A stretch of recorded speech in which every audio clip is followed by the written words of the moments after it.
안녕하세요, 수박입니다. 출근합니다.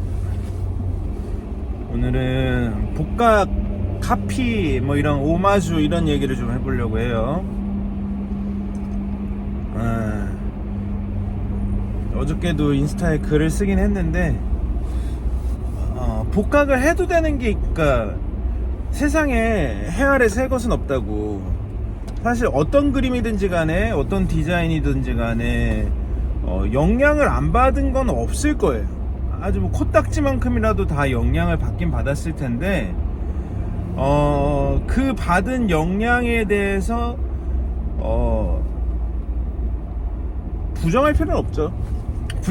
부정해서도 안 되고, 뭐 하다못해 비행기를 만들었어도 날아가는 새를 보고 만들었으니까 그 새는 내가 만든 건 아니잖아요.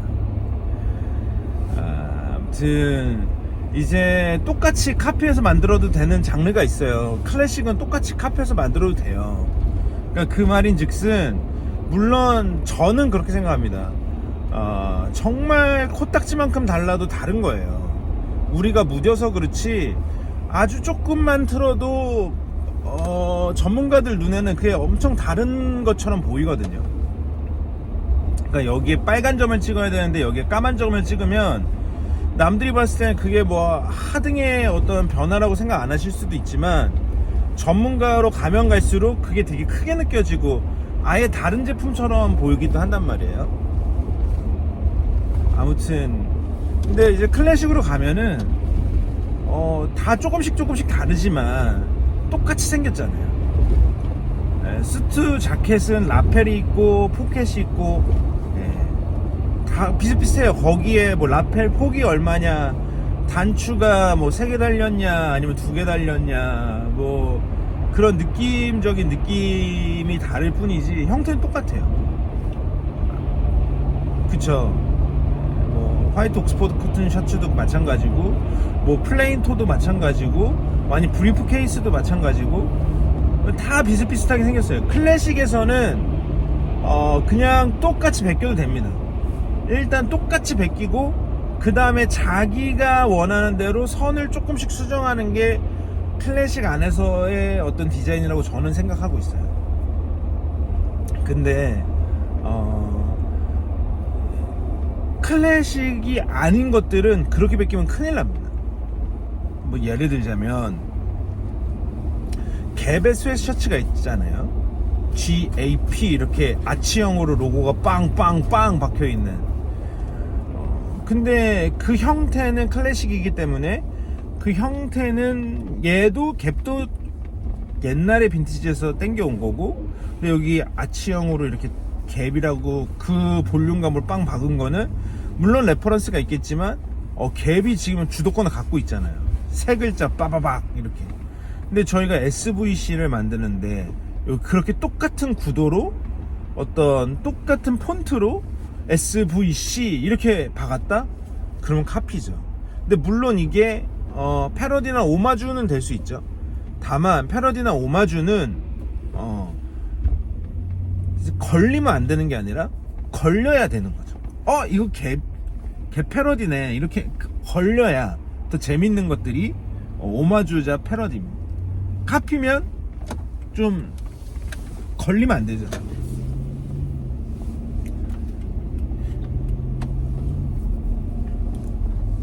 옛날에 그 한 유튜버가 자기 PB를 만들었다가 그게 Fear of God의 카피라고 논란이 있었죠. 그러니까 뭐 그럴 수 있어요. 뭐 제가 생각했을 때는, 왜냐면은 보통은 인플루언서들의 PB를 만들 때 그거를 전담하는 회사가 있거든요. 야, 네 옷 내가 만들어줄게, 뭐 반반씩 하자, 뭐 이런 식으로. 그러니까 자기가 아주 1부터 10까지 주도적으로 하는 작업이 아니기 때문에 그럴 수 있는데, 아무튼 그 어떤 허리 스트링을 막 미친듯이 길게 빼는 거는, 그거는 이제 현대의 영역의 디자인이고, 그거는 이제 이미 피어브갓이 그 주도권을 갖고 있기 때문에 그거는 영락 없는 카피죠.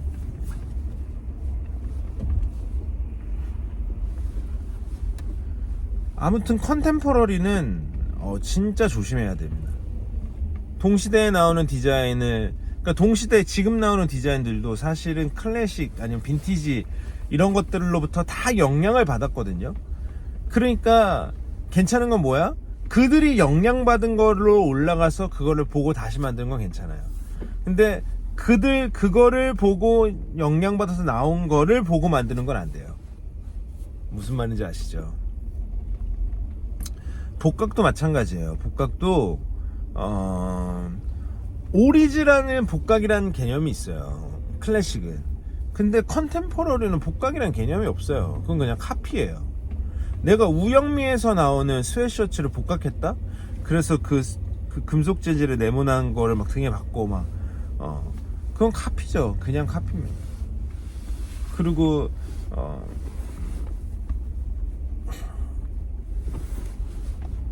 네.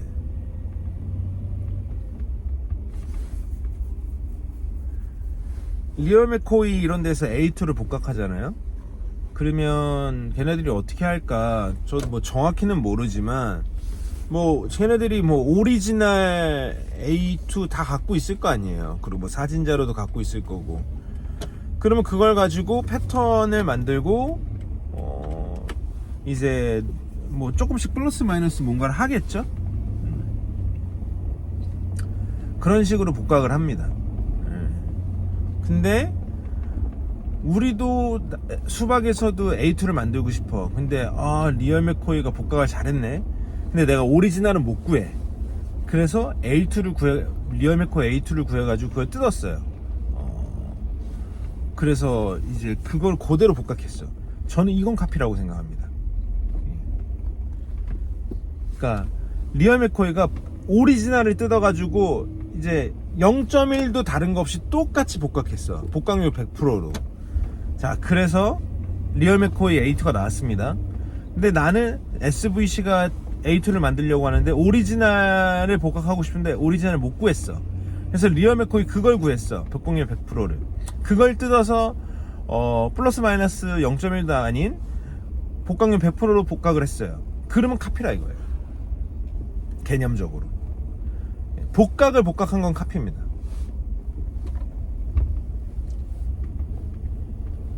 무슨 말인지 아시죠? 아무튼 제가 중요하게 생각하는 건 그거예요. 원재료는 다 널려 있다. 오리지널 빈티지들은 다 널려 있고 클래식 쪽은 다 널려 있어요. 그거를 원재료에 닿아서 자기가 스스로 그림을 수정해야지. 누군가가 원재료를 애써 구해서 거기서 자기가 그 브랜드가 그림을 조금 다르게 그린 거를 가지고 내가 뭔가를 한다고 하면 그건 위험합니다.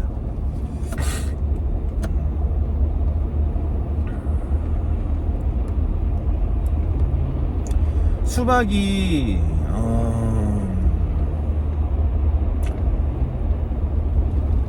패딩 베스트를 만든 적이 있는데 그거는 이제 80년대 에디바워의 캐네디안 부스다운 베스트를 참고해서 그거를 표방하고 만든 거거든요.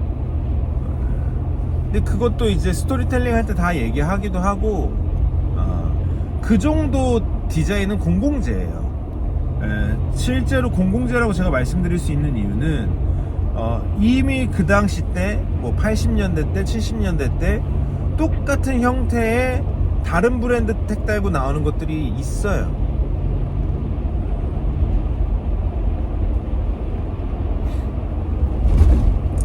그러니까 뭐 나라고 왜 안 되냐 이거죠.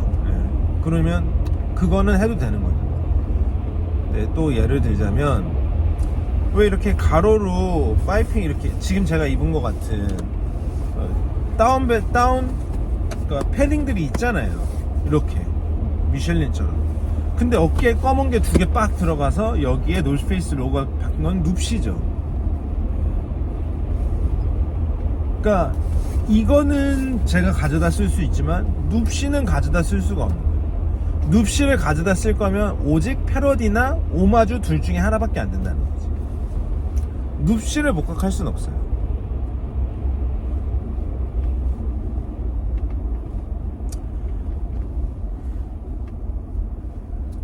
예전에 이제 밴드티를 파시는 분한테 컨택이 왔어요. 이제 자기네들이 이제 기술력을 갖고 이제 오리지널 밴드티를 똑같이 복각한다. 그래서 이제 오리지널 밴드티 너무 구하기도 어렵고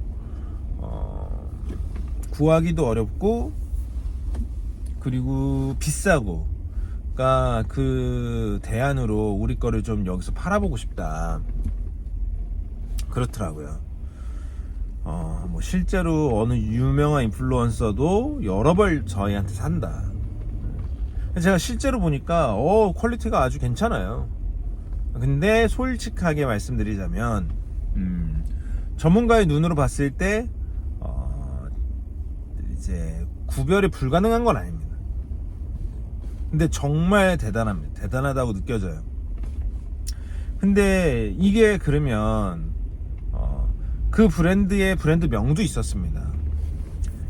그러면 근데 저는 이제 그거를 바잉을 안 했는데, 바잉을 안 한 이유가 뭐였냐면 수박이 뭐 대단히 빡센 빈티지를 파는 샵도 아니고, 오리지널 밴드티를 뭐 전혀 뭐 제대로 다루지 않지만 그래도 오리지널 밴드티 팔기도 하고, 그리고 그 씬에 있는데 이것 자체가 저희가 이미 다루고 있는 거에 가치를 어떻게 보면 떨어뜨리는 일이 아닌가. 제가 유언이한테 전화해서 물어봤어요. 이렇게 하지 않나. 유언이가 이 말을 하더라고요. 형, 이거 저희가 파는 것들 값 떨어뜨리는 일이다. 근데 제가 그 얘기를 들으니까 진짜 일리가 있다, 이런 생각이 들더라고요. 그리고 내가 이걸로 저는 그래요. 이걸로 내가 1억 벌 수 있어? 그러면 합니다. 그러니까 그 정도로 어떤 문제가 있는 건 아니었던 것 같아요. 근데 내가 이걸로 한 100만원 벌 수 있어? 그럼 안 하고 말지, 이런 생각이 들었던 거죠. 아무튼 안 했어요. 근데 또 하나는 뭐였냐면은, 라벨도 오리지널 라벨을 복각한 거예요. 사실 저희들한테 그 라벨 복각하는 것도 되게 중요하잖아요. 그런데 그러면 이거를 누군가가 사가지고 5만원 주고 사서 10만원 주고 사서 빡세게 빨고 건조하고 조금 데미지 먹힌 다음에 이거 오리지널 빈티지다 하면서 30만원 50만원 불러도 속을 사람이 많다는 거예요. 제가 그래서 그 얘기도 했어요. 그럼 사장님, 이거 이렇게 해서 그 사람이 이거를 속여서 팔면 그건 어떻게 됩니까? 그럴 수도 있다는 거죠. 자기네 또 알고 있는 거죠. 이게 그 뭐랄까, 자기네들은 오마주라고 해서 만들었지만, 복각이라고 만들었지만 2차적으로 거래될 때는 이게 사기에 칠 수 있는 어떤 여지가 있다는 거를. 아무튼 그래서 안 샀어요.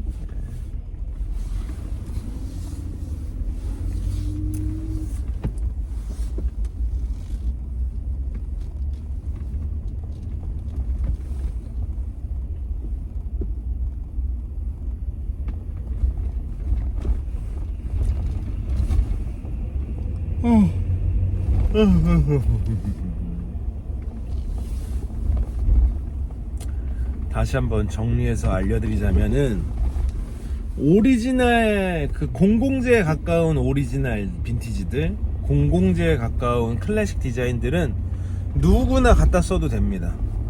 네, 누구나 갖다 써도 되지만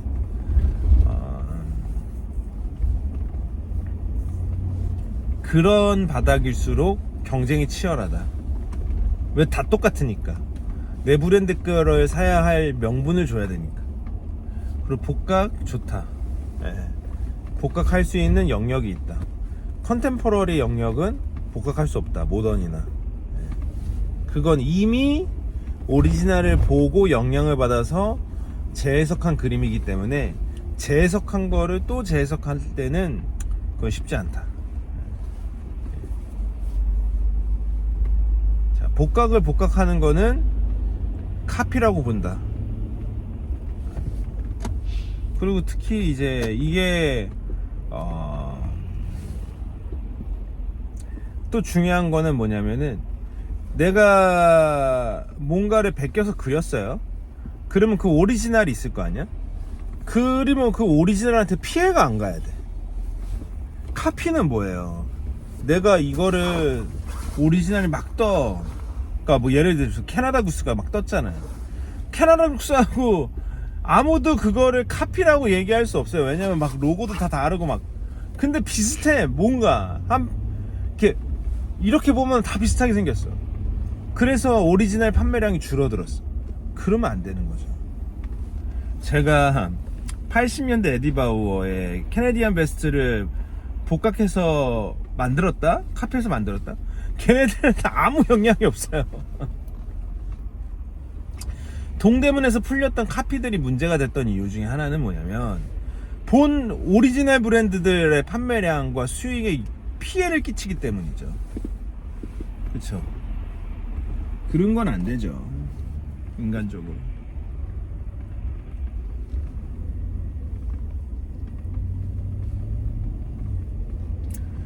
오마주나 패러디는 원작이 드러났을 때 더 재밌고요. 카피는 원작이 밝혀지는 순간 부끄러움을 당치 못합니다.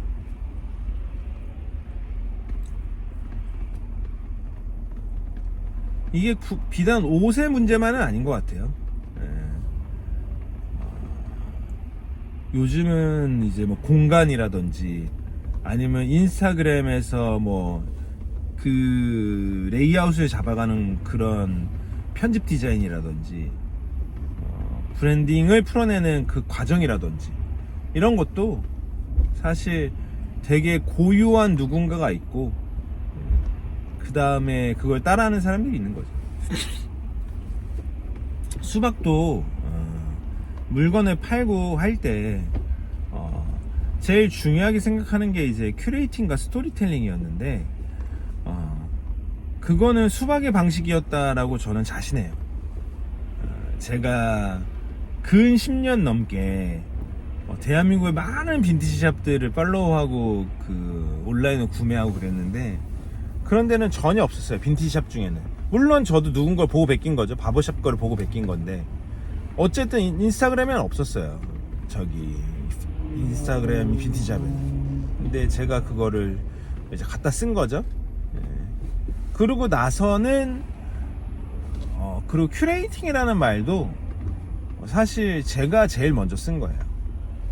근데 지금은 그게 이제 다 이제 일반적으로 쓰잖아요. 어떻게 보면은 이제 이 바닥에서는 사람들이 수박 거가 괜찮아 보이니까 갖다 쓴 거죠. 카피한 거죠. 근데 뭐 그 정도는 뭐 저도 누군가 베껴왔으니까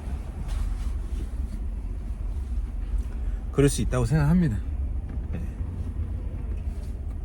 막 빈티지샵 사장님들 중에서 막 샵들 언팔 해놓고 하는 분들이 계세요. 뭐 예를 들자면 이런 거죠. 딱 저희는 그게 그 재료가 한정적이잖아요. 다 물건 떼우는 데가 거기서 거기란 말이에요. 그러니까 예를 들어서 내가 파타고니아의 웨이딩 자켓을 띄웠어. 근데 내가 그걸 보고 저게 팔리네? 나도 구해야지. 그래서 막 서로 너도 나도 막 구해. 그 다음에 같이 파니까 가격 경쟁도 심해져. 막 그러면 도매가도 올라가고. 그러니까 그게 싫은 거야. 왜 내가 먼저 팔기 시작한 걸 너도 파냐? 이렇게 돼버리는 거예요. 그게 너무 싫다. 내 거 보고 베끼지 마라. 근데 저는 이것도 조금 우스운 게 자기도 분명히 어디서 누군가 걸 봤을 거거든요.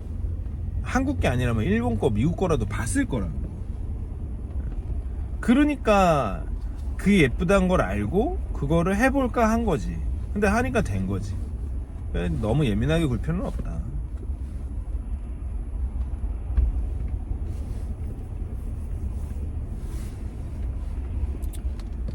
하지만 여러분, 뭐든지 간에 상도가 있다는 걸 좀 기억하시고 네, 나의 행위가 누군가에게 피해를 끼칠 수 있다 그러면 안 하는 게 좋죠. 근데 또 너무 조심할 필요도 없어요. 야씨, 뭐 내가 너한테 허락 맡아야 돼? 이런 마음도 저는 있어야 된다고 봅니다.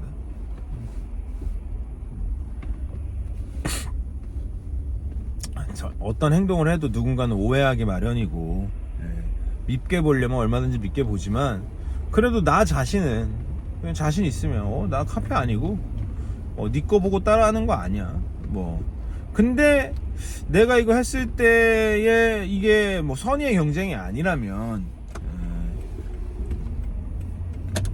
뭐 안 해도 되는 거죠. 근데 전 이게 만약에 이제 자본주의 사회에서 시장 경제 안에서 그냥 다이다이로 너랑 나랑 맞짱 뜨는 거라면 얼마든지 할 수 있죠. 하는 거죠. 무슨 말인지 아시죠? 그것까지 내가 조심할 필요는 없다.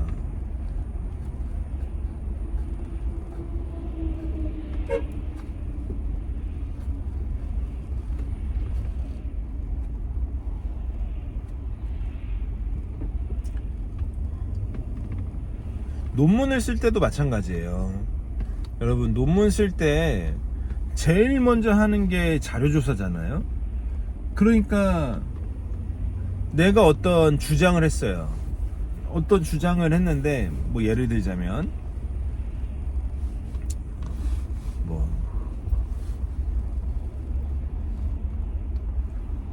A는 B다라는 주장을 했어요.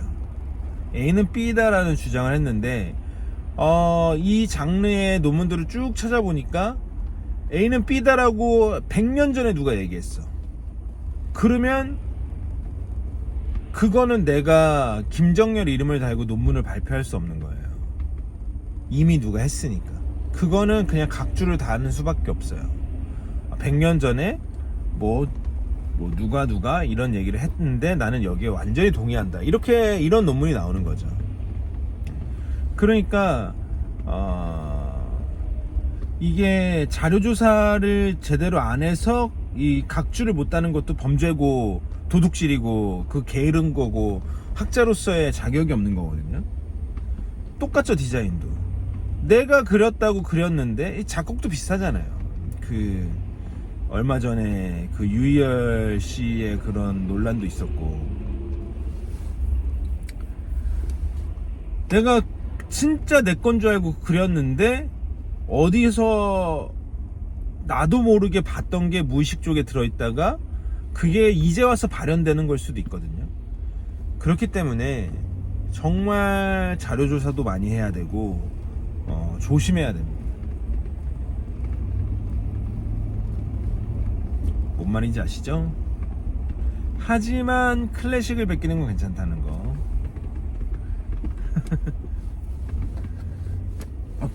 코가 간지러워가지고. 감사합니다.